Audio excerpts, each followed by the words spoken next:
Genesis 47:28 to 50:26.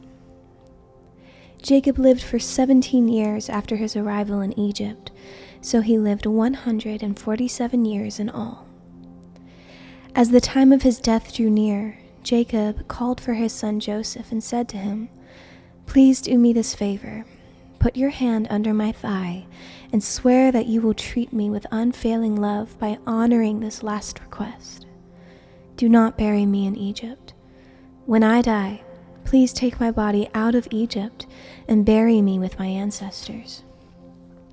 So Joseph promised, "I will do as you ask." "Swear that you will do it," Jacob insisted. So Joseph gave his oath, and Jacob bowed humbly at the head of his bed. One day, not long after this, word came to Joseph, "Your father is failing rapidly." So Joseph went to visit his father, and he took with him his 2 sons, Manasseh and Ephraim. When Joseph arrived, Jacob was told, "Your son Joseph has come to see you." So Jacob gathered his strength and sat up in his bed. Jacob said to Joseph, "God Almighty appeared to me at Luz in the land of Canaan and blessed me. He said to me, 'I will make you fruitful, and I will multiply your descendants. I will make you a multitude of nations, and I will give this land of Canaan to your descendants after you as an everlasting possession.' Now I am claiming as my own sons these 2 boys of yours, Ephraim and Manasseh, who were born here in the land of Egypt before I arrived. They will be my sons, just as Reuben and Simeon are. But any children born to you in the future will be your own, and they will inherit land within the territories of their brothers Ephraim and Manasseh. Long ago, as I was returning from Padan Aram, Rachel died in the land of Canaan. We were still on the way, some distance from Ephrath, which is Bethlehem. So with great sorrow I buried her there beside the road to Ephrath." Then Jacob looked over at the 2 boys. "Are these your sons?" he asked. "Yes," Joseph told him. "These are the sons God has given me here in Egypt." And Jacob said, "Bring them closer to me so I can bless them." Jacob was half blind because of his age and could hardly see. So Joseph brought the boys close to him, and Jacob kissed and embraced them. Then Jacob said to Joseph, "I never thought I would see your face again, but now God has let me see your children too." Joseph moved the boys who were at their grandfather's knees, and he bowed with his face to the ground. Then he positioned the boys in front of Jacob. With his right hand he directed Ephraim toward Jacob's left hand, and with his left hand he put Manasseh at Jacob's right hand. But Jacob crossed his arms as he reached out to lay his hands on the boys' heads. He put his right hand on the head of Ephraim, though he was the younger boy, and his left hand on the head of Manasseh, though he was the firstborn. Then he blessed Joseph and said, "May the God before whom my grandfather Abraham and my father Isaac walked, the God who has been my shepherd all my life to this very day, the angel who has redeemed me from all harm, may he bless these boys. May they preserve my name and the names of Abraham and Isaac, and may their descendants multiply greatly throughout the earth." But Joseph was upset when he saw that his father placed his right hand on Ephraim's head. So Joseph lifted it to move it from Ephraim's head to Manasseh's head. "No, my father," he said, "this one is the firstborn. Put your right hand on his head." But his father refused. "I know, my son, I know," he replied.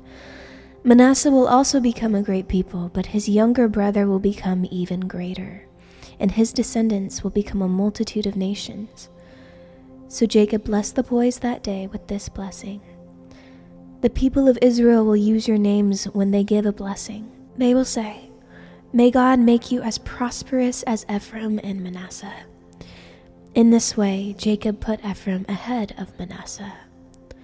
Then Jacob said to Joseph, "Look, I am about to die, but God will be with you and will take you back to Canaan, the land of your ancestors. And beyond what I have given your brothers, I am giving you an extra portion of the land that I took from the Amorites with my sword and bow." Then Jacob called together all his sons and said, "Gather around me, and I will tell you what will happen to each of you in the days to come. Come and listen, you sons of Jacob. Listen to Israel, your father. Reuben, you are my firstborn, my strength, the child of my vigorous youth.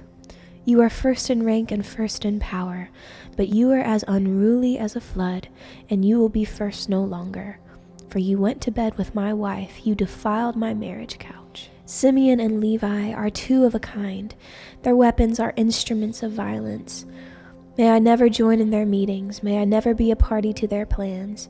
For in their anger they murdered men, and they crippled oxen just for sport. A curse on their anger, for it is fierce. A curse on their wrath, for it is cruel. I will scatter them among the descendants of Jacob. I will disperse them throughout Israel. Judah, your brothers will praise you. You will grasp your enemies by the neck. All your relatives will bow before you. Judah, my son, is a young lion that has finished eating its prey. Like a lion he crouches and lies down, like a lioness, who dares to rouse him?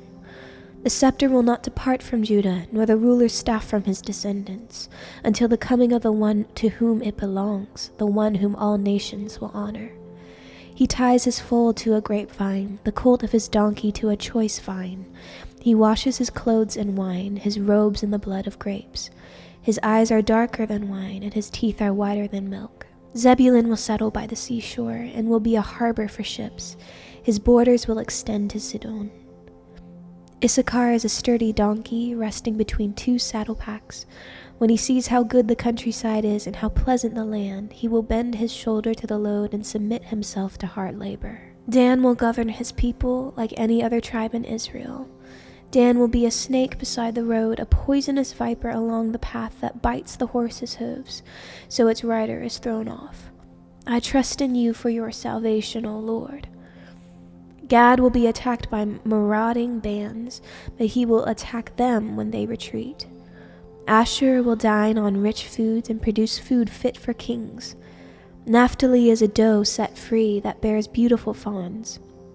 Joseph is the foal of a wild donkey, the foal of a wild donkey at a spring, one of the wild donkeys on the ridge. Archers attacked him savagely. They shot at him and harassed him, but his bow remained taut, and his arms were strengthened by the hands of the mighty one of Jacob, by the shepherd, the rock of Israel. May the God of your father help you. May the Almighty bless you with the blessings of the heavens above, and blessings of the watery depths below, and blessings of the breasts and womb. May my fatherly blessings on you surpass the blessings of my ancestors, reaching to the heights of the eternal hills. May these blessings rest on the head of Joseph, who is a prince among his brothers. Benjamin is a ravenous wolf, devouring his enemies in the morning and dividing his plunder in the evening. These are the 12 tribes of Israel, and this is what their father said as he told his sons goodbye. He blessed each one with an appropriate message. Then Jacob instructed them, "Soon I will die and join my ancestors. Bury me with my father and grandfather in the cave in the field of Ephron the Hittite. This is the cave in the field of Machpelah, near Mamre in Canaan, that Abraham bought from Ephron the Hittite as a permanent burial site. There Abraham and his wife Sarah are buried. There Isaac and his wife Rebekah are buried, and there I buried Leah. It is the plot of land in the cave that my grandfather Abraham bought from the Hittites." When Jacob had finished this charge to his sons, he drew his feet into the bed, breathed his last, and joined his ancestors in death. Joseph threw himself on his father and wept over him and kissed him. Then Joseph told the physicians who served him to embalm his father's body, so Jacob was embalmed. The embalming process took the usual 40 days, and the Egyptians mourned his death for 70 days. When the period of mourning was over, Joseph approached Pharaoh's advisors and said, "Please do me this favor and speak to Pharaoh on my behalf. Tell him that my father made me swear an oath. He said to me, 'Listen, I am about to die. Take my body back to the land of Canaan and bury me in the tomb I prepared for myself. So please allow me to go and bury my father. After his burial, I will return without delay.' Pharaoh agreed to Joseph's request. 'Go and bury your father as he made you promise,' he said.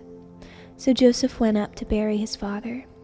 He was accompanied by all of Pharaoh's officials, all the senior members of Pharaoh's household, and all the senior officers of Egypt. Joseph also took his entire household and his brothers and their households, but they left their little children and flocks and herds in the land of Goshen. A great number of chariots and charioteers accompanied Joseph. When they arrived at the threshing floor of Atad, near the Jordan River, they held a very great and solemn memorial service, with a 7-day period of mourning for Joseph's father. The local residents, the Canaanites, watched them mourning at the threshing floor of Atad. Then they renamed that place, which is near the Jordan, Abel Mizraim, for they said, "This is a place of deep mourning for these Egyptians." So Jacob's sons did as he had commanded them.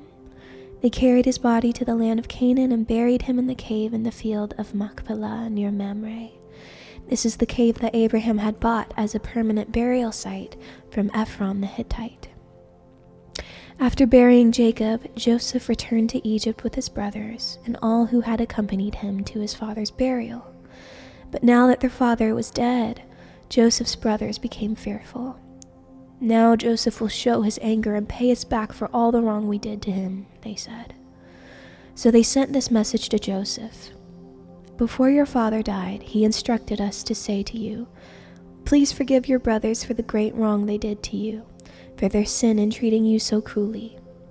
So we, the servants of the God of your father, beg you to forgive our sin.'